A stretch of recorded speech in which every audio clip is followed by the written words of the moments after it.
Hello, everybody. It's Adelaja here.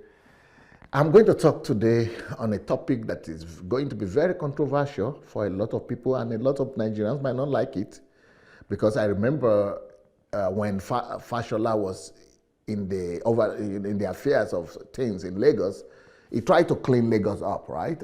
I heard that he sent people back to their states, and maybe he meant well, but it was not received well by governors of other states and by even other regions in the country, because people started saying this is discrimination. How can you talk about one Nigeria when you are sending back our citizens?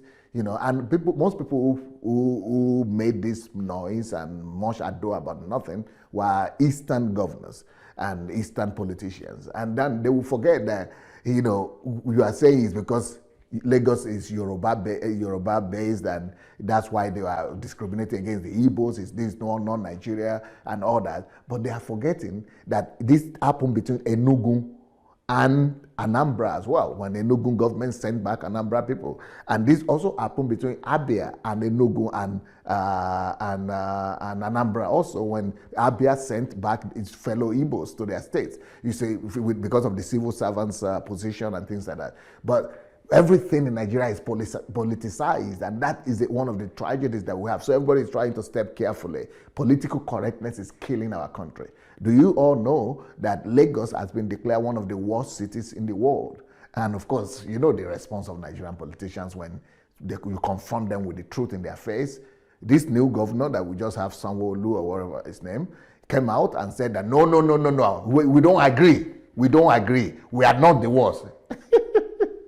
It's like your nose is smelly. I mean, it's like you have a smelly, you you just went to the restroom, right? Put some dirt by mistake on your face, and you don't know it that you are smelling. And everybody is telling you, hey, guy, something is smelling here, because you are the one that is smelling, you don't smell it. And everybody else knows. They are trying to help you and say, hey, go wash yourself. And you are saying, no, we are okay.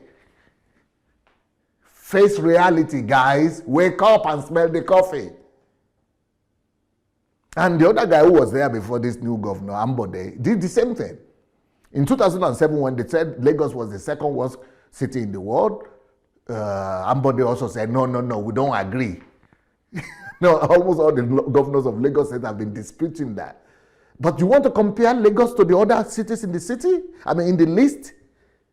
If you see the list of those cities, I've been to most of those cities that they compare Lagos with, and I will tell you that I'm a Nigerian, patriotic Yoruba man, and I will tell you that Lagos is the worst city I've ever been to in my life.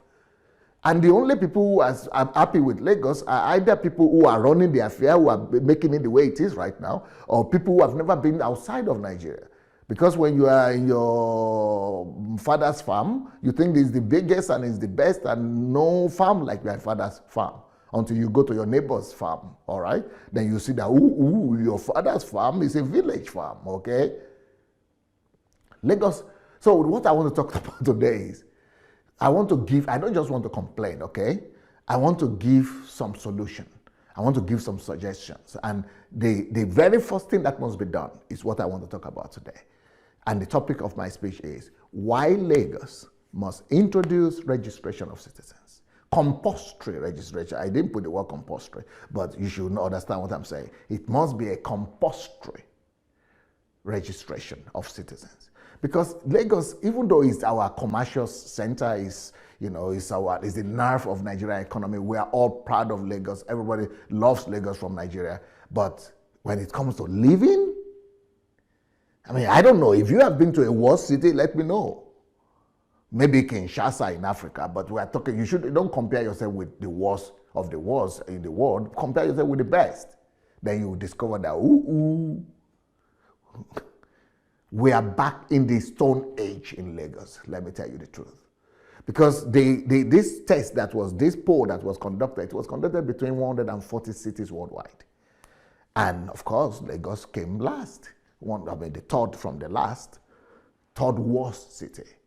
And the reason we didn't come last was because they put Syria there, Syria and Bangladesh, places where there are war. And of course, because there is war going on in those places, of course, it's bombarded and it's destroyed.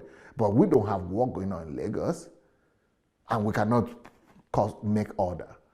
But frankly speaking, I will not be totally truthful if I don't commend the effort of the past 3 Lagos governors. Tinubu, Fashola, the past 4 actually, Ambode, and the past 3. Then we don't know how this one will perform yet, but I think it looks like a smart, sharp guy. I think he's going to do well as well. But Lagos has really been doing well compared to other parts of Nigeria. Lagos has been, they have been putting a lot of effort into making Lagos look really modern and cosmopolitan. But let me tell you what, no matter what you do, no matter the amount of income you gather, no matter the amount of internally generated revenue you gather in Lagos, no matter the amount of allocation, federal allocation you get, nothing will work. This will not be curse. I'm not cursing you. This is not a curse. It's not a curse. It's just reality. If you want to face reality, there is nothing you will do in Lagos that will work. Everything will be coming to nothing. Everything will be coming to failure. Let me tell you that now. Okay, so I heard, was it Fashola or Ambode talking about the plan that you all have, that Lagos should be built for 40 million people. It's an illusion. 40 million people, why? There is even no sense in it, no need for it. Look at the geography, look at the parameter, look at the square meter of Lagos, the square kilometer of Lagos. I mean, it's comfortable. If you want to live, build it for people, not for prestige and reputation, all right, sake, making yourself to be who you are not. But if you really want to build it for the good of the people, comfortably, Lagos can only accommodate 5 million people. So if a place that is just like a room, if a room is meant for 10 people and you are putting 100 people there, they will suffocate. It will not be comfortable. So if you want to build Lagos for people to really enjoy the place, not just for bravado, but if you want to build it for people, face the fact, guys. Something must be done, and urgently too. And what is that must be done? You must put some restrictions and limitations to the amount of people coming to dwell in the land. Now, let's go back to that list of 140 cities that were examined and the poll. This is not just a poll that is done by, we don't like Africa. We are discriminating, or we came and something. No. It's not a sentiment kind of thing. It's based on certain principles, concrete principles. So there were criteria that were used to assess each city. And by those criteria, Lagos just failed woefully. One of them is accessibility. Do you have easy accessibility within Lagos itself? Transport accessibility, transportation movement. Of course, it's the worst in the world when it comes to traffic congestion. Traffic congestion, because if there's no talking about comfort, there is no talking about standard of living when it takes people 6 hours to go through a journey of 30 minutes. When people have to spend their whole day, working day, productive hours on transport doing nothing.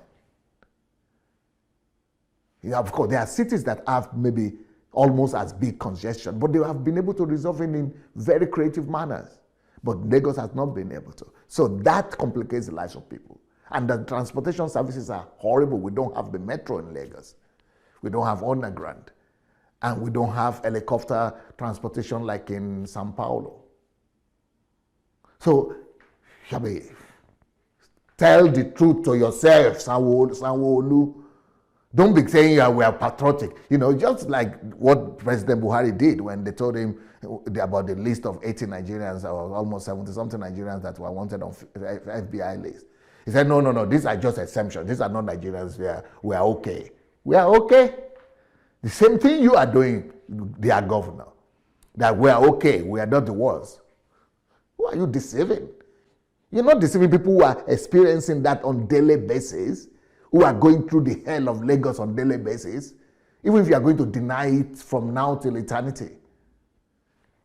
Apart from accessibility of transport, what are the other criteria that made Lagos to fail woefully? Healthcare. Do you think that all your citizens are provided with good healthcare? And everybody can afford good healthcare? Of course not. When you don't even know how many people live there, for sure. When you don't even know their names and addresses. When you don't even know half the facilities. I have my team visiting Lagos last month. These are strong men, grown-up men, European men. And they said, for the first time in their life, they were forced to cry and weep. Because they went to visit one of my staff's mother hospital where she works. It's supposed to be the good hospital that was just opened recently. The building was painted. That's about it. But what was going on in the hospital there, it will just break the hardest of hearts. Because there is no facility, no health provision. Just a jamboree healthcare. And you are still defending that and say we are not the worst. Who are you better than?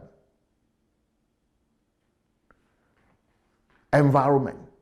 Okay, of course, thank God, Fashola has planted some trees, but environment doesn't stop at that. You know, can you see the pollution in Lagos? It's one of the most polluted cities in the world. And you want to tell me that it's not the worst city to live in? Education is another criterion that they use.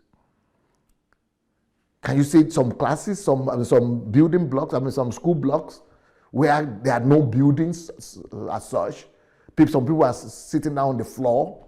Some people have water coming to their classes. No classrooms. And you say it's not the worst? Infrastructure, amenities like water supply. How many houses in Lagos have water supply? Drinking water supply. 80% or 25% of Nigerians don't even have it. Lagos is even worse.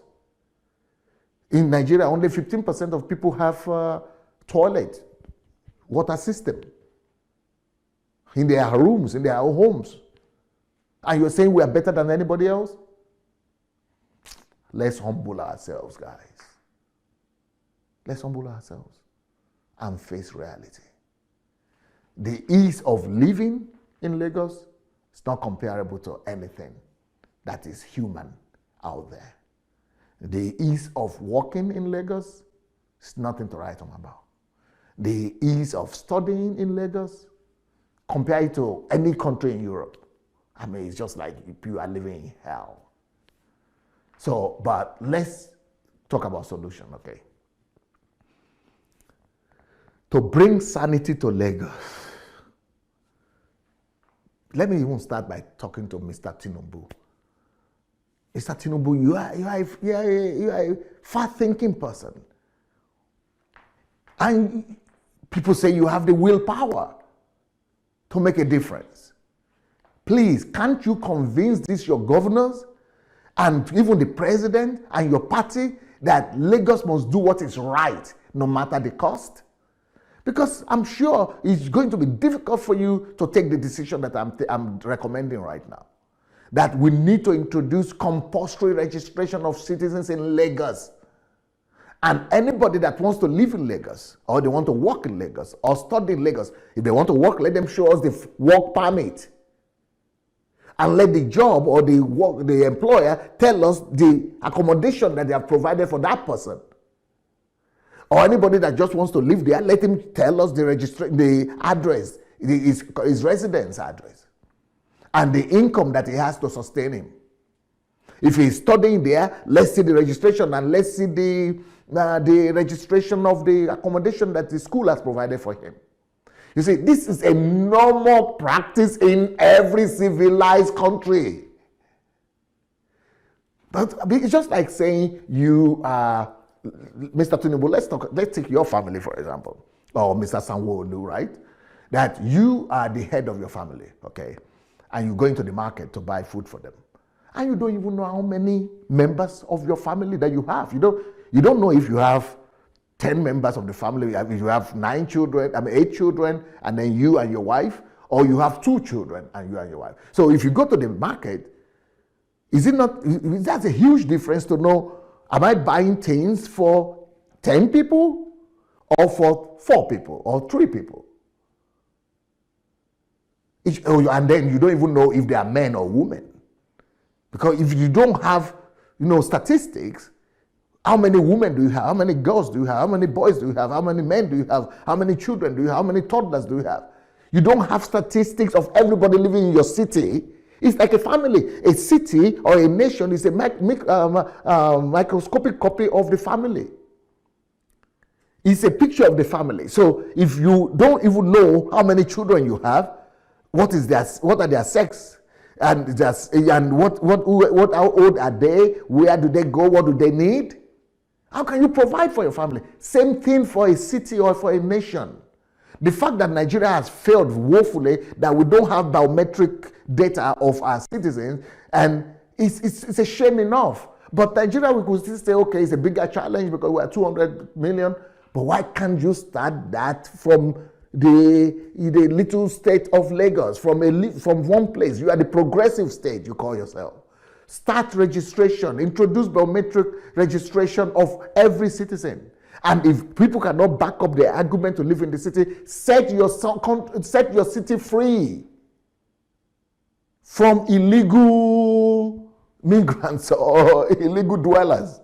Let everybody prove to you that they deserve to live in that city. Otherwise, no matter the amount of money you will spend, no matter the amount of reform you will bring, the ideas you bring, it will always be not enough. It will always be lacking, because people will keep on coming. And when the people just keep on coming, like, you cannot stop them because you don't have a mechanism to do that.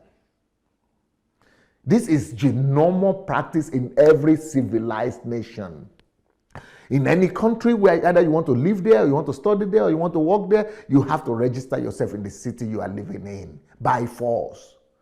Because the governments in civilized nations want to ascertain the identity of all residents and their housing, where you are living. If you come to this country where I live in Ukraine, you get a visa, but before that visa runs out, you must go and register yourself in the official institution. The same thing in Germany, the same thing in any country in Europe. You go to the local registration office and make your presence known. If you move into, even if you are a citizen of the country, you are a citizen, no, you are moving from one town to the other, you still must go and register in that new town you move to. Even in the same town you are in, if you are moving from one accommodation to another, you still need to go and re-register yourself with the new address. This is why there is sanity in Europe. This is why there is sanity in America, in developed countries. This is why they are developed. If you are talking about Germany, all Germans, their own country, they have to have registration. And the EU citizens that have registration already in their own countries, when they move to Germany, they also have to register. Talk less of non-EU citizens, which is compulsory for everybody. So regardless of what you do in any civilized country, either you are living there, or you are studying there, or you are born there, or you are just doing internship, this is the same duty. You have to register your presence for everybody to be able to know that, yes, you have the right to live here. And if you don't register, and this is why we are complaining that there is no money in Nigeria, right? There is no money to run the government. Money will come when you have laws, when you have order. And anybody that breaks that law or breaks the order, they will be fined for it. Just like in Singapore. Singapore doesn't have oil, they don't have gold, they don't have all the mineral resources, but because they are fining their citizens for any little thing, they have enough money. And that discipline now began to attract a lot of investment from people who trust the system. But our system cannot be trusted because there is no law. And when there is no law, everybody just, break the rules, and they are not punished for it, and then they keep on breaking it, and chaos is the result.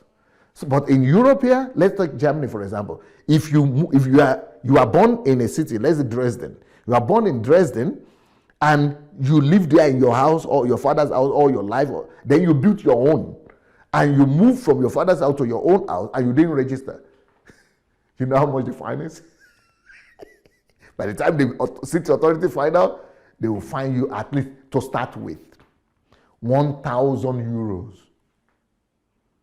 That's a fine that you didn't register, that you moved from your house. Even though that your house has been registered though. But you yourself, you didn't register that you had changed address. This is everywhere. The same thing if you're a student, the same thing if you're a migrant, the same thing. We need that kind of sanity. We need that kind of order in Nigeria as a whole. To fix Nigeria must start with order. We must start with order. We must bring order, law and order to every sphere of life. That means people must have registration, identity cards, or people must have passports or whatever, registration, identity card. One kind of biometric registration or the other must be introduced. Let's start from Lagos. Even if you are people, you are moving to the country, to the city right now, apart from you registering yourself that you have legal visa, right? Like I have visa, I have, I can be in this country. And then but I must still, if I want to live in that city, I must bring the contract or with the tenant, or the tenancy contract that I am the tenant. I must say, okay, they are allowing me to live in this place. There must be confirmation with your landlord, and your landlord must sign that yes, you are living there between this date and this date. But if you want to just come and visit, let's say you just come and visit, there must be something like permission or visa that shows that you are coming from Ogun State, for example, to visit. It must show how many days are you visiting. Let's say 30 days, 10 days. After that, you must go and do another registration and prove to us where you are living. If Lagos does not do this, I don't care what you do. I don't care what you do. You will still continue to be the worst city in the world. And civilization will never come to Lagos. All your efforts to bring civilization will fail. Not be prophecy, not because it is logic. Let's build Lagos at least for 5 million people. Let those 5 million be comfortable first. Once they are living comfortably, then you can increase it. You can say, okay, now we have built infrastructure for another 5 million. Then you can say, okay, we can now accommodate 10 million. But just making things run by themselves chaotically, the way they're happening now, now you are having 20. You're going to have 40 later on. Then after 40, you have 100. You just implode from within. The Lagos will soon implode, guys, if care is not taken. And you don't want that to happen. You are going to destroy millions of people out of pollution, out of gas, out of discomfort, heart attack. People are committing suicide. They are jumping from the bridge. Because there is no standard of living. Forget about this, your talk about what will other people say, what would other governors say, what will national character, what would the Ogun State governor say, what would the Anambra State governor. Provide for your family. Make provision for your state. Create the comfortable, most suitable condition of living for your people first. If you are going to be considering what is happening in other states, other places, you say, do the right thing, and others will follow you. Because you could talk about national character, or whatever they call it, that what will people say if you are being the capital of Nigeria. But Lagos is no more the capital of Nigeria. So the burden is no more on you to perform, to accommodate everybody. You can still accommodate everybody, but even if they belong to Lagos, let them move out if they don't have a place to live. So all those places you have people sleeping in the street you can get rid of them. You just need willpower, guys. So Mr. Tinubu, Mr. Sanwo-Olu, where is your goodness? Get it fast and act fast. If we save Lagos, we will save Nigeria. For the love of God, church and nation.